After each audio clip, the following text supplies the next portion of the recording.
morning. Good morning. Welcome to the worship service of the First Unitarian Church of Hobart, where we strive to put love at the center of how we show up in the world. So each week, during our Sunday morning worship services, we join in reciting together the words of the affirmation of faith, which should be in your order of service and hopefully soon on the screen. Love is the doctrine of this church. The quest for truth is its sacrament. Service is its prayer. And this is our covenant, to dwell together in peace, to seek the truth in love, and to help one another.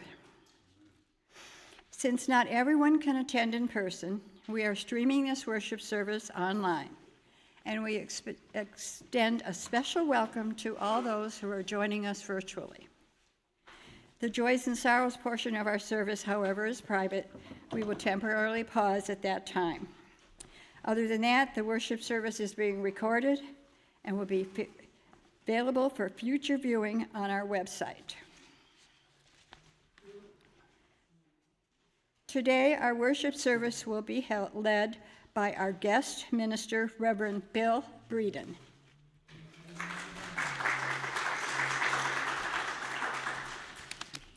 Bill Breeden is a retired Unitarian Universalist minister, a former candidate of the Indiana House of Representatives, death penalty opponent, and civil activist. Breeden remains the only person connected to the Iran-Contra affair who served jail time. His act of political protest is the subject of a 1994 documentary. On a fun note, Reverend Bill and his wife Glenda lived in a teepee for 5 years with their 2 teenage children back in the day.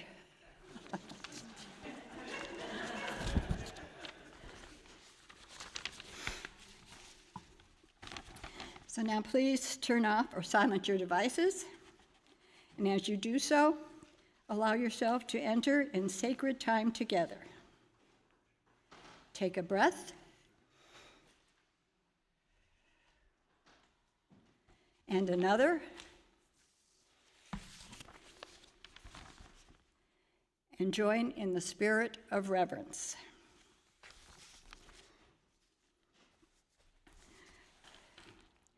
Come onto this place of peace, and let its silence heal your spirit. Come onto this place of memory, and let its history warm your soul. Come onto this place of prophecy and power, and let its vision change your heart.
Symbol of Unitarian Universalism. It suggests the transformation that takes place when we are held within religious community. When we light the chalice in worship, we illuminate a world that we feel called upon to serve with love and a sense of justice.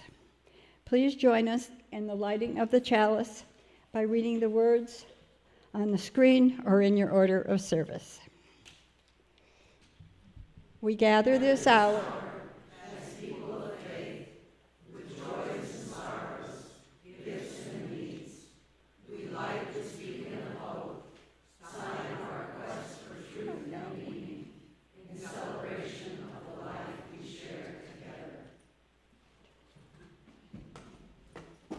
we'll get it lit.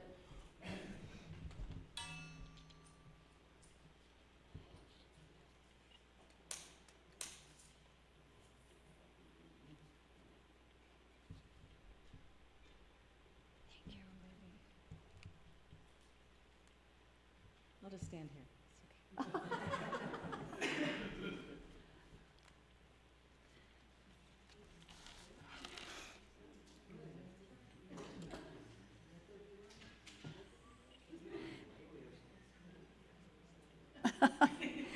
Unitarian Universalism is a covenantal faith.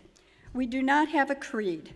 Instead, we commit to walk together in the spirit of mutual love, abiding by the promises to which this congregation has democratically agreed in creating and revising our congregational covenant. I will read a line and you can respond with what's on your screen, I hope.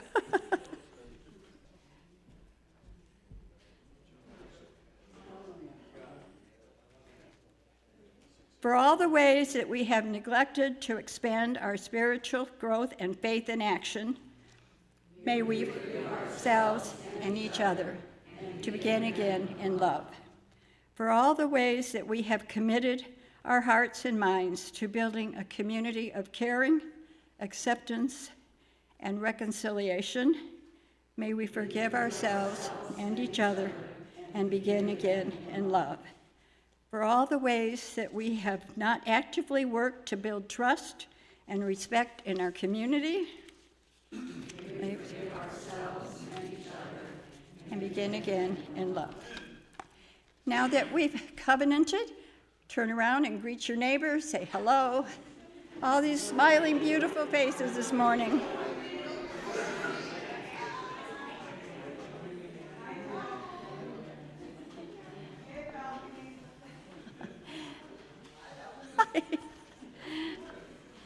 Now please rise in body and spirit and singing number 108, My Life Flows Upon Endless Song.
Thank you.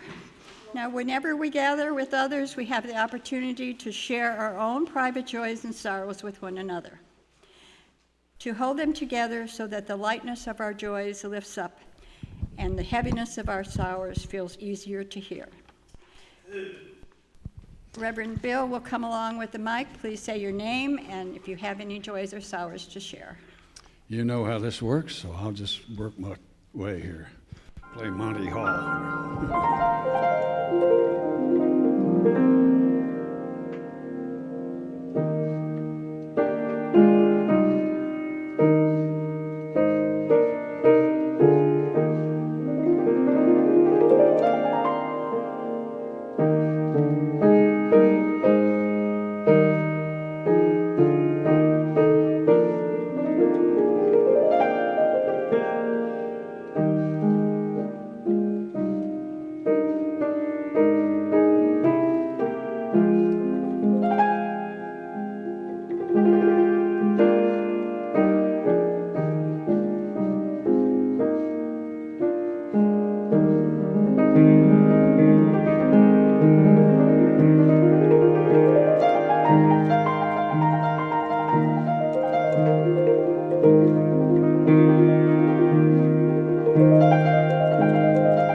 Chambers of our hearts. May we continue to weave the fabric of this community into ever more beautiful patterns. Now please stand, please rise for the doxology.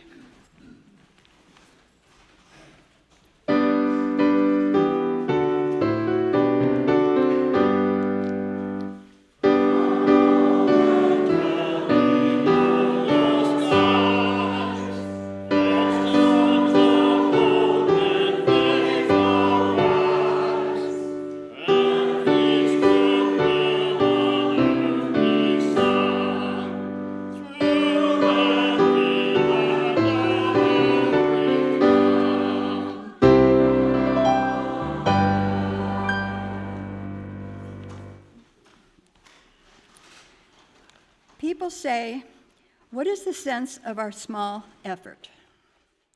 They cannot see that we must lay one brick at a time, take one step at a time. A pebble cast into a pond creates ripples that spread in all directions. Each one of our thoughts, words, and deeds are like that. No one has a right to sit down and feel hopeless. There's too much work to do.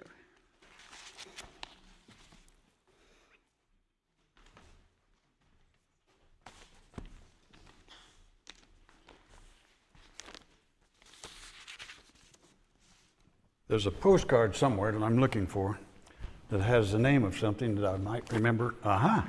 No, that isn't it.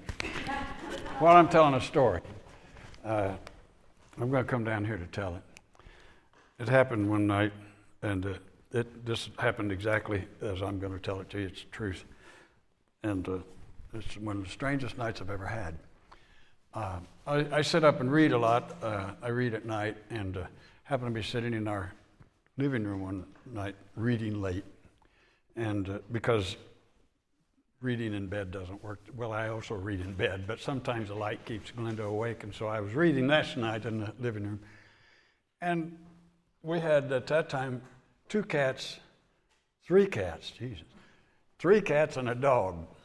The dog was a Brittany Spaniel, a puppy at that time, and we had 3 cats. And I looked across the room, and over on the other side of the kitchen table, there's a mouse.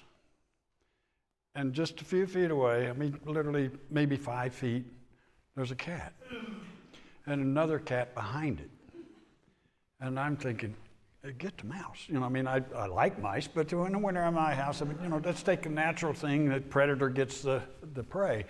But they're not. They're just looking at it. The mouse is sitting up on its haunches. And it doesn't run. And it's sitting on its haunches like this, just kind of washing its face. And the cats are sitting there, and the puppy's behind here. And I'm sitting there thinking, get this cat, get this mouse, you know. Well, finally the puppy got bored. The cats were just stunned. They just sit there waiting.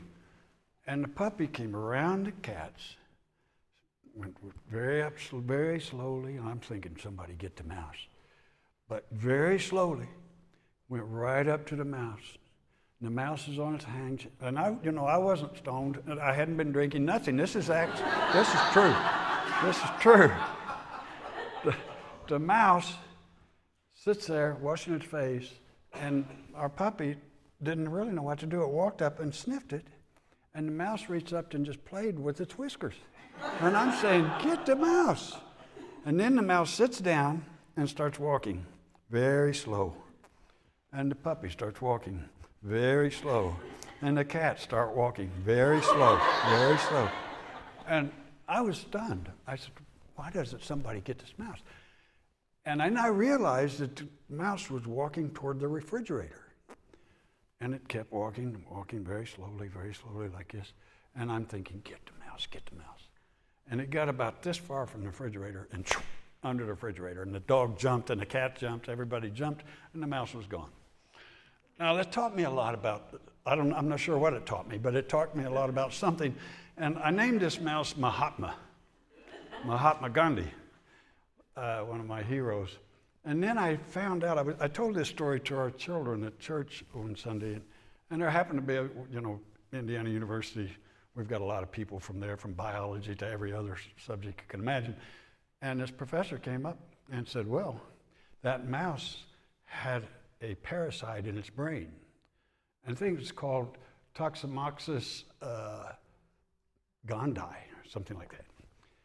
And that parasite gets in the brain of a mouse so that the mouse loses its fear of cats. That's a strange thing. Now, you can believe that if you want. That's the scientific thing. I personally think the mouse just figured out that nonviolence works, you know. that if you love people, something happens. That's the kind of story that just happens out in the woods of Owen County, Indiana. And I think of that a lot. And I think there's a spiritual parasite that we can get. It's called love. If you get love in your brain and in your heart, well, 1 John says, love casts out all fear. Perfect love casts out fear. And so when we are afraid, when we're terrified at times, we need to understand that love overcomes it. That you can get that parasite in your brain and your heart. And if you do, you can overcome all the fears. We live in fearful times, and we can sit around worrying about it. We can sit around cursing about it. I hope we can stand up and protest about it, but never out of fear, always out of love. And I've been in a lot of places in my life where I wasn't sure I was going to live, including Honduran prison and military prison, handcuffed and blindfolded and laying on a concrete floor. But I tell you, love overcomes fear. And in my interrogation that night, in the middle of the night, they had a person translating for me, and this one person finally said, "Are you scared?" And I said, "Scared?" And I finally figured out he meant, "Are you afraid?" And I said, "No, I'm not really afraid. I've done nothing wrong. And there's a lot of people who love me and think about me, and I think that protects me." And I think it did. And I hope we teach our children that love is not just a fuzzy feeling we get. It's not just an erotic feeling we get. It's a parasite in our heart, and and brain, and it can take care of our fears, and we can share it. When you love one another, you calm each other's fears. When your children are afraid, your love calms them. And when you're afraid, others' love calms you. So that was a true story that I remember Mahatma Mouse every once in a while, and I tell that story to children a lot because they have a lot to fear. But the important thing is they get a lot of love, and let's continue to do that. Blessed be. Now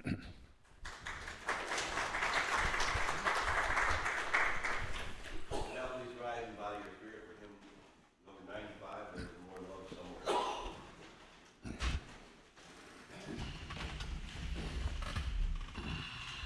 Can I interrupt just a minute? Please.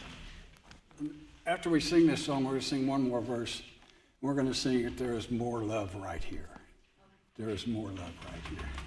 What's the number again? 95. Thank you.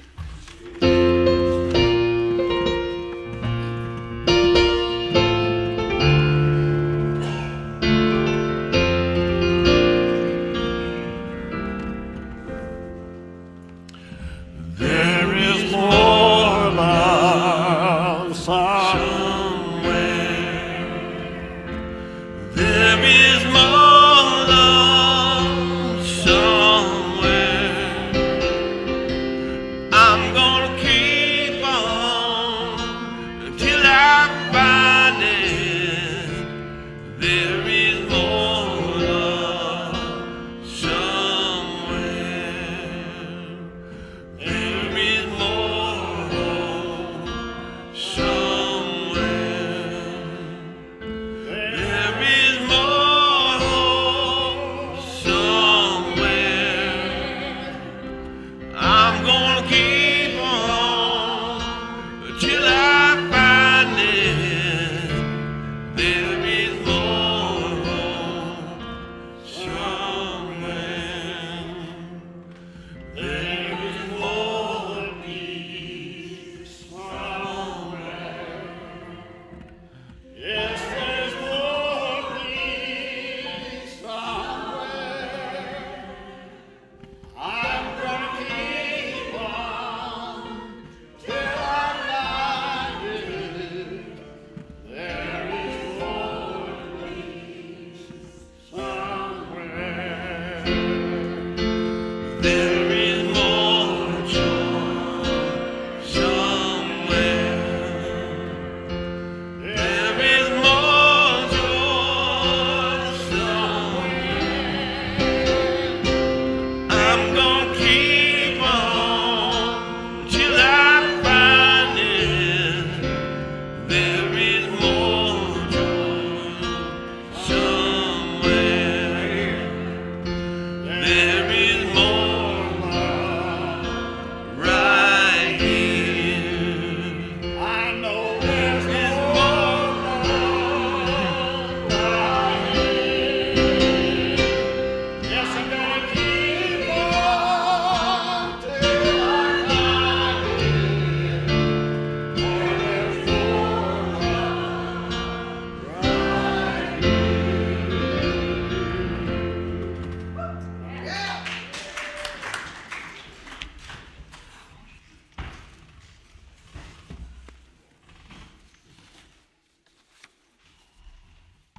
I'm honored to be here today. This church is 150 years old. I thought I was old. Beautiful thing. I wasn't raised in Unitarian Universalism.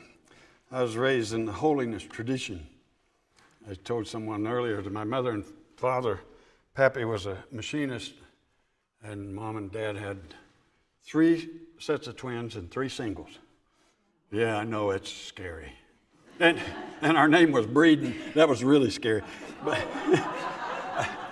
they should have changed their name after the second set. But my twin brother and I were the last ones living. We were the youngest, and all the other families gone. But our family, we had love in our family. We were low income. We lived out on an old farm in southern Indiana. But we sang all the time. Pappy was a machinist, and he sang in revivals almost every night of the summer. We'd come home from church, work and changed into a suit, and we'd go to tent meetings. And I told the Unitarian Universalists when I started attending, one thing, I brought my Bible. You don't see many Bibles in Unitarian Church down in Bloomington, and I think biblical illiteracy is dangerous. The Bible is used in a lot of bad ways, and if we don't know what it says, we have no answers to it, you know. It's actually a wonderful book. It's got a lot of bad stuff in it, but it also has the good news. As Martin Luther said, it's got a lot of straw, but it also has the Christ child. And we have to decide what's what for us. But Pappy would take us to our gospel tent meetings and tabernacle meetings. And down in southern Indiana, near Sullivan, there was an old theater. And those of you who are old enough to remember the old theaters that had wooden bolted down seats that folded up. You don't have to raise your hand if you're that old, that's all right. But Pappy would always, we were the youngest, all the other kids were out of the house by the time we got very old. But they would take us to the revivals. And Pappy would make us sit on the front row down here so he could keep his eyes on us and make us behave in church. And the preachers loved Pappy because when he sang, you didn't have to preach. People got turned on. I mean, just turned on, turned loose, and they'd jump you to run the aisles. They do all kinds of things in those days. And it, you know, as a little kid, we were kind of stunned by it at times. And one time, we were sitting down here on this front pew, you know, in these seats, and this Pappy started singing this song, When They Ring Those Golden Bells. It's an old gospel song, and it's a real tearjerker, and it just turns people loose, and people were running the aisles. And my twin brother, we were 6 years old, 7. It's one of my earliest remembrance. And this old guy, I mean old, he probably wasn't as old as I am, but when you're 6, I look 90. And so he started walking back and forth like this, praising Jesus like this, and we're watching him. And then he stopped, and he took off and jumped and run on the back of the seats, all the way to the back of the tabernacle, came all the way back and jumped right down in front of me and said, I can't help it, boys. It's just this new pair of shoes. Well, and I told the Unitarians, get a new pair of shoes, you know? Get a religion that makes you happy. We can gather together to argue about all kinds of things. That's not what I want to do. Because happy people are magnetic. When you get happy, people come around. And so that's kind of an introduction to where I came from. And I don't know why I brought it up, but I did. I'm honored to be here, and I want to share with you a story from the Old Testament. I think the sermon title, did I have a title? It's what? A healing stream. Thank you very much. I like that people pay attention. In the Old Testament, the prophet Ezekiel had a vision. He was always having vision. I think he ate mushrooms. He had these visions all the time. And so one of his visions, he was taken to the temple that was going to be built, the new temple. The angel takes him to the temple. And he takes them all through these wonderful places, and it's a great definition, a great description of this temple. And then at one point he says, then he brought me back to the door of the temple, and behold, there was water issuing from below the threshold of the temple toward the east, for the temple faced east. And south of the altar, underneath the altar, there was a leak. Water was coming out, just a small trickle, he said. And the angel says, come with me. And they went outside. And he said, what do you see? And they said, well, I see this little bit of water coming out. He said, walk with me. And they walked, I think, 1,000 cubits, something like that. A cubit is about 18 inches. And then he said, what do you see now? And he said, well, the water's about ankle deep. Well, let's walk another 1,000 cubits. He said, what do you see now? And the water's about knee deep. And he does this 3 or 4 times. The water gets deeper and deeper. And finally he said, what do you see? I see a river that can't be crossed, a roaring river full of fish. And there are fishermen all along the bank fishing. And the trees and the plants are growing. I've been there where he talks about, down in the valley, South Israel, toward the Dead Sea. It is a Dead Sea because it doesn't let anything out. That's why it's the Dead Sea. And this temple was leaking and bringing life where there was death. Now, I think a lot of times, especially in the Unitarian Universalist world, we forget why we're here. We're not here to be entertained, although it's entertaining sometimes. We're not here to save our souls, I don't think. I don't think most Unitarians get into that kind of thing. We're not here just to discuss problems. Somewhere in this church, it's been here for 150 years, there better be a leak. There better be a river that flows out of here. That you're not just here to comfort yourself, but you are here to bring life where there is death, to bring health where there is sickness, to bring love where there is hate. That's why we are here.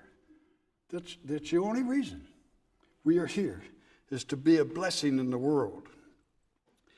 And so I think if we remember that, we don't come to church just for cookies after church. We don't come to church to see a good performance. We come to church to build a healing community, a community that can make a difference, not just inside these walls, but in the next block, and the block after that, and the block after that, and in the schools, and in the courts, and in the jails. We're going to stay up here because we have what Albert Camus, the great philosopher of the absurd, said, "You cannot imagine a more premeditated, cold-blooded murder than to keep a person in a solitary cell for year after year after year where he can hurt no one. And on a certain day, on a certain hour, at a certain minute, remove him from that cell, strap him, now they strap you to a cross-shaped gurney and kill him. That's the most premeditated, cold-blooded murder anyone can imagine. And it's going to happen in Michigan City tomorrow night. And we have gathered at almost every execution in Indiana for many years. And I've been inside the death chamber of the federal prison, stood with a man who was in solitary confinement for 29 years without a visitor. During Trump's killing spree in 2000, whatever it was, 21? Why was it? 21. We were there for every execution. And then when there were 3 left, I asked a lawyer friend to find out if they all had ministers, because only a minister can go into the death chamber with you. And I got Corey Johnson. Corey had been in prison for 29 years without a visitor. He couldn't read or write. He had a brain deficiency from childhood. He was abandoned at the age of 12 by his mother, who was addicted to heroin. He grew up in gangs. And he took part in a gang war, and he was big. He was 6'5". And in a war, you kill people. And he was involved in the killing of 6 or 7 people in that gang war, he and another person. And to tell you the kind of man this is,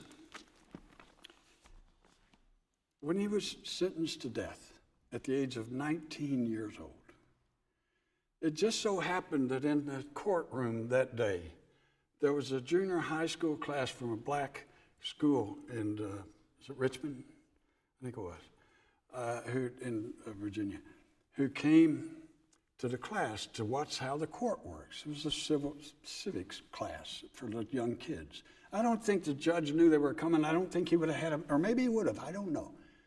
But that class of young children from a black school sit there and watched as Corey Johnson was sentenced to death. And Corey Johnson, the judge asked him, "Do you have anything to say?" And Corey said, "I want to talk to these children." At 19 years old, just being told that he was going to be executed, he talked to children and he said to them, "Don't follow my way.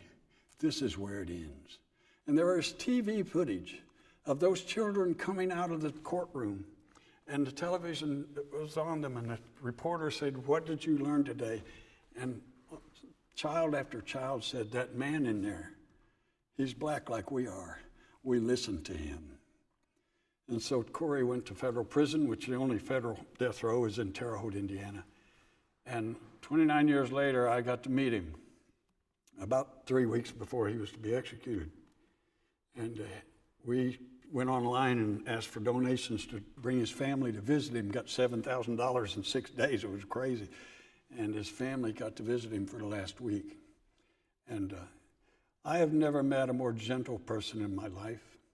All the people on death row called him the gentle giant. The staff loved him.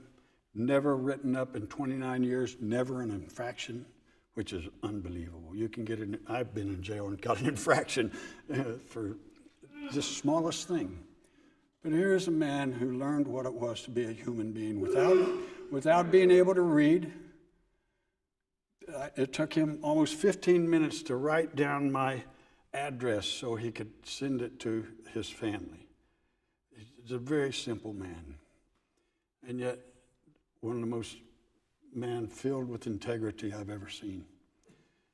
And I stood for 2 hours waiting upon the execution. He dictated his final words to me, asked me to read them. And he named every one of his victims by name. I had told him of the African tradition that you do not die until your name is forgotten.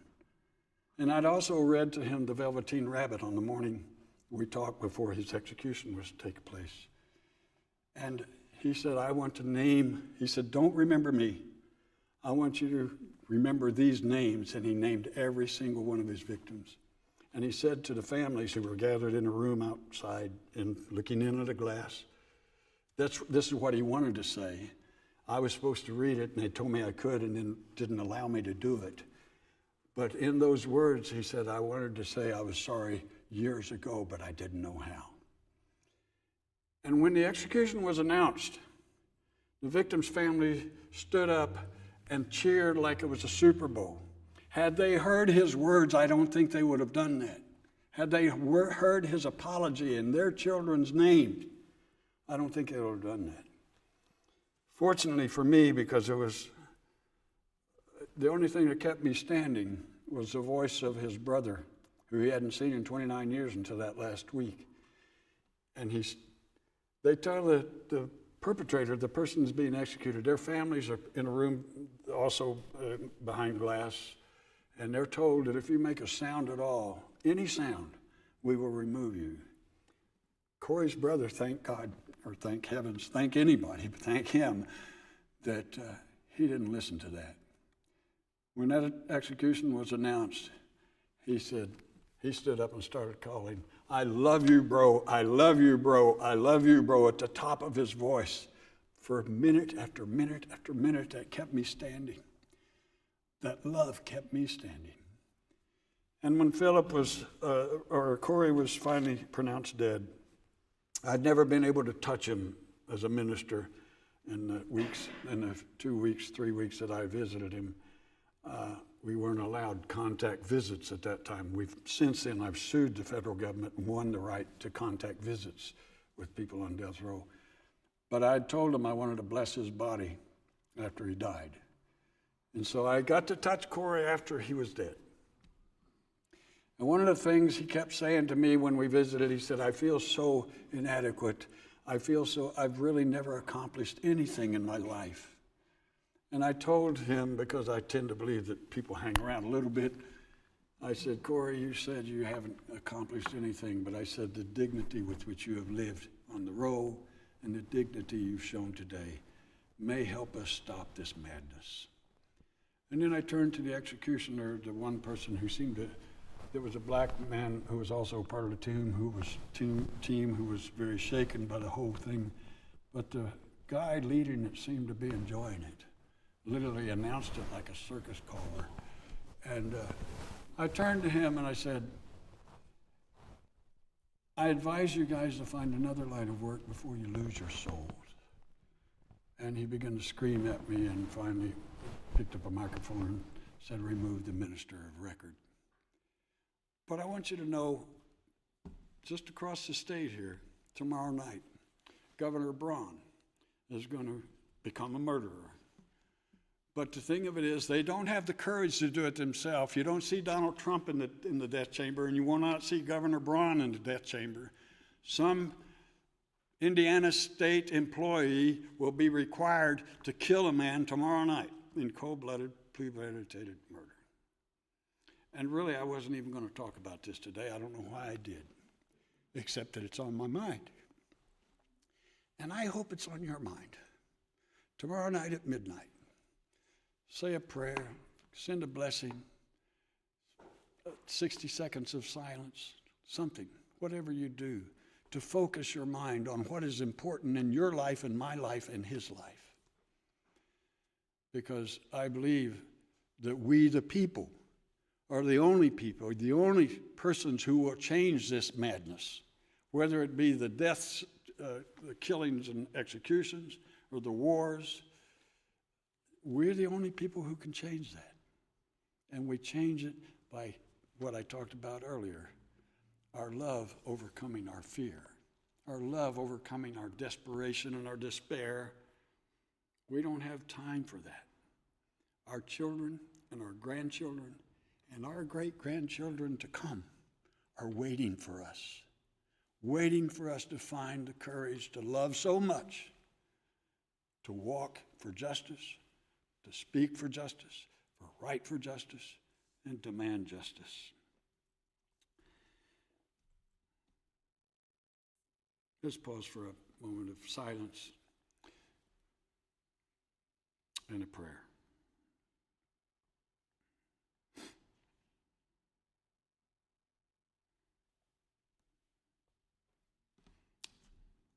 Spirit of life, we send a voice in four directions into earth and sky, and in the name of all that is sacred, in these hearts gathered here, and in the hearts of persons of conscience everywhere. We send a voice of thanksgiving for this community who lives with integrity and who stands for justice and love, whose doctrine is only love.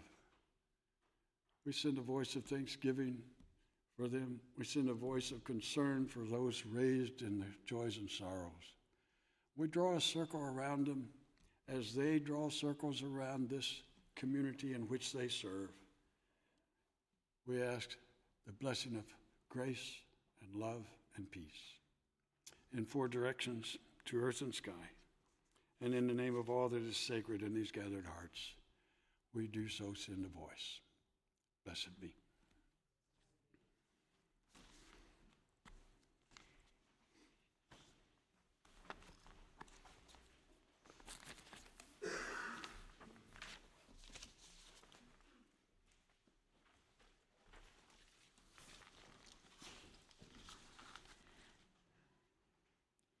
We choose to welcome the Spirit of life, join in our aliveness, and share our resources. This month, we are sharing our Loose Change for Social Change offering with Farm Her to Mamas. It's on the screen. I need 4 volunteers.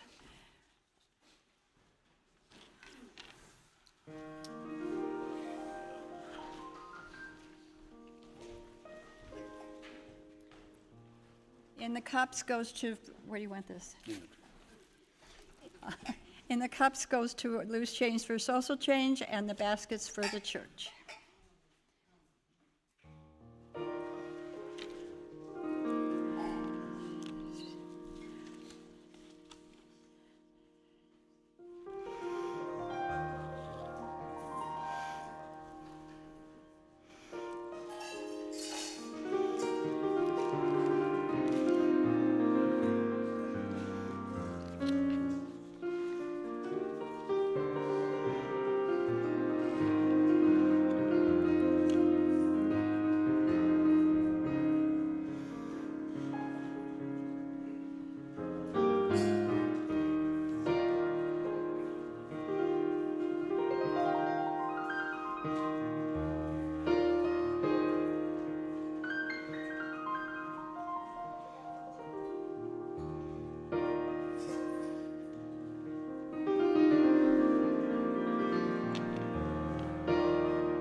For your prayers, your presence, your service, and your gifts, we are truly grateful. As Reverend Bill says, we join together to give, to help one another, to help serve. And the way we do that is by some of these things that I will be making in announcements. Well, this one thing is today.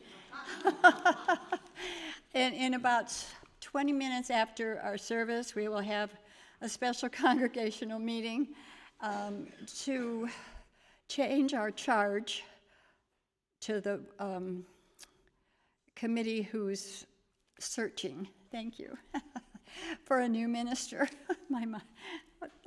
You're always right there. And next is our social justice potluck dinner.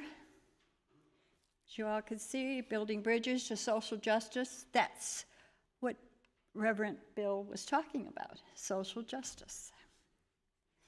And I need people to sign up, so if you could please scan the QR code, and if you can't figure out how to do that, let me know, and I'll try to find someone that's electronically inclined. They just need people to RSVP, please, and report. An empty town hall meeting will be here May 31st. Doors open at 5, at 12, and it's 12:30 to 2. And of course, Pride Fest on June 8th, we will have a service at Riverview Park on Ripley Street. And that will be an interfaith service. Pastor Tom will be among the other ministers in that service. It'll be at 10 o'clock. I will be here at the church. It'll be streamed to the church if somebody can't go there. I will be here if you want to come here instead, but go, have fun. Spend your money. And then I have a couple things on Sunday, June 8th. We are not going to have our regular service here. It'll be at the park, which I just said. Michelle and Sandy are planning an interfaith vigil for the evening of June 14th here at the church. If you are interested in helping to plan this event, please see Michelle or Sandy after church. And June 22nd is GA. I'm starting to tell you this early.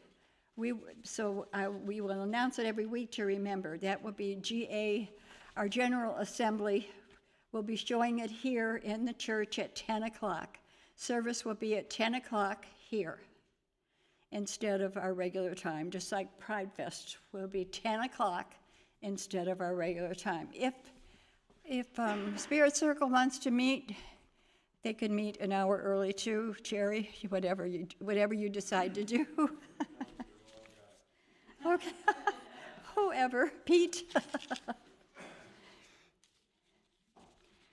Okay, please rise in body and spirit for the next hymn.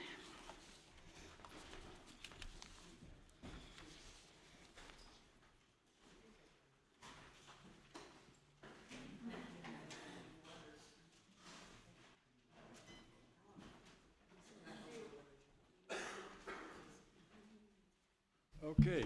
Okay, You wanna say something? this is a thing along, it's very active and very, get excited about getting out and doing something and making something happen. So I might dance around a little bit, but I'll try to stay close to this microphone. And I think the words are up there. They are. Okay. Ain't gonna Let nobody turn me around, turn me around, turn me around. They're gonna let nobody turn me around. Gonna keep on walking, keep on talking, walking up to freedom land. Ain't gonna let no hatred turn me around, turn me around, turn me around. Ain't gonna let no hatred turn me around. Gonna keep on walking,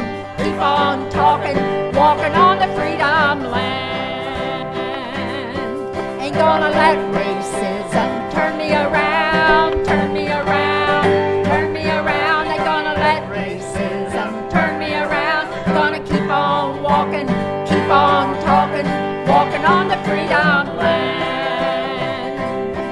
Ain't gonna let injustice turn me around, turn me around, turn me around. Ain't gonna let injustice turn me around. Gonna keep on walking, keep on talking, walking on the freedom land. Ain't gonna let nobody turn me around, turn me around, turn me around. Ain't gonna let nobody turn me around. I'm gonna keep on walking, keep on talking, walking up the freedom land. One more time. Ain't gonna let nobody turn me around, turn me around, turn me around. They gonna let nobody turn me around. Gonna keep on walking, keep on talking, walking on freedom land.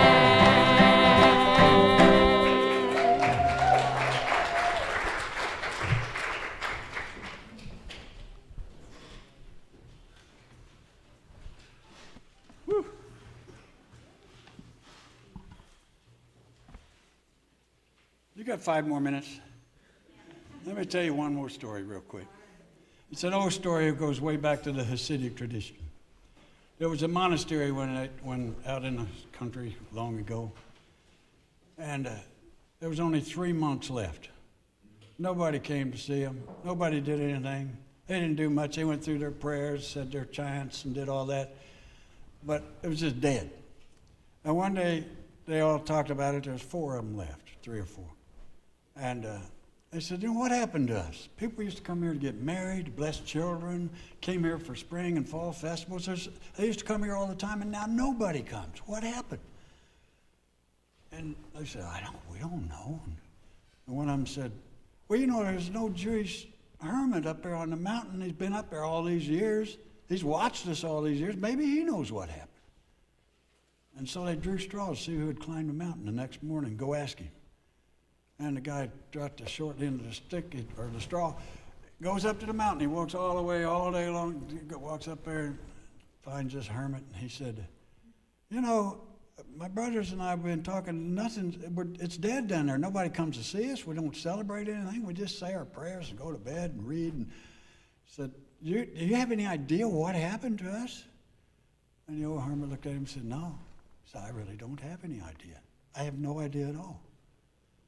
But he said, you're right, it used to be an exciting place, and it's not anymore, it's true. He said, I do know one thing. One of you may be the Messiah.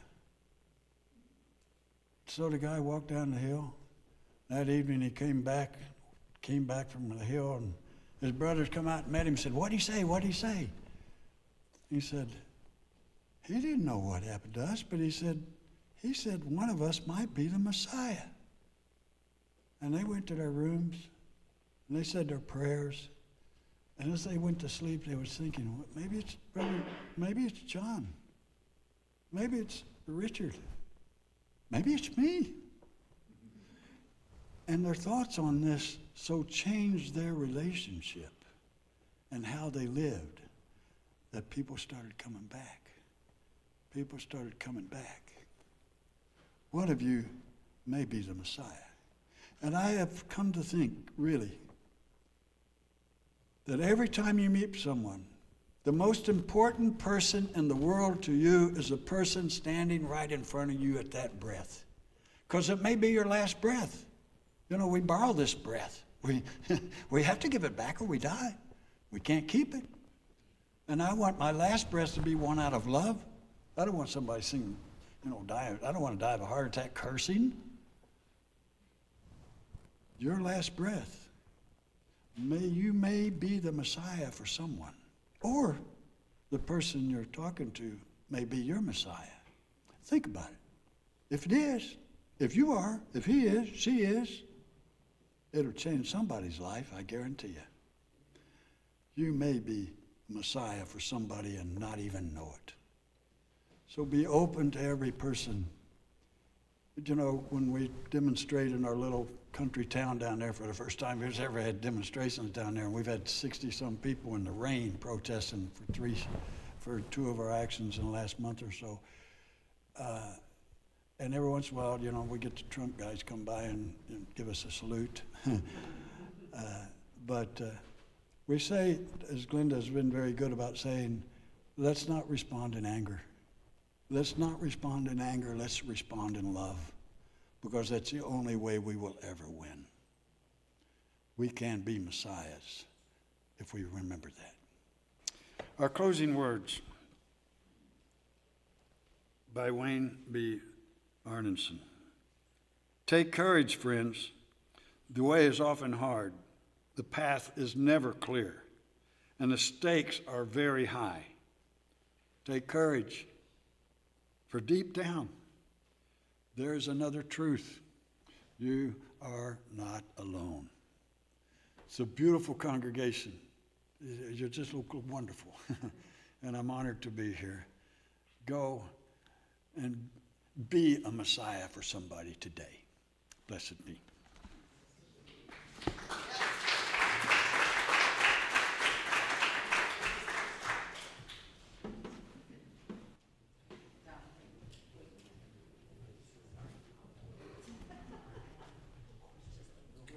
Oh, y'all are going to sing.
Please join me in extinguishing the chalice. Words are on the screen.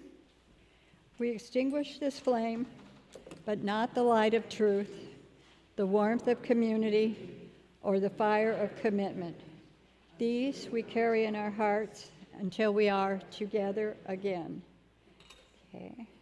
Don't forget, we have a meeting here in 20 minutes for voting members and anybody else that wants to come, but voting members be in here to vote. And everybody's invited out there to have something, a snack and conversation.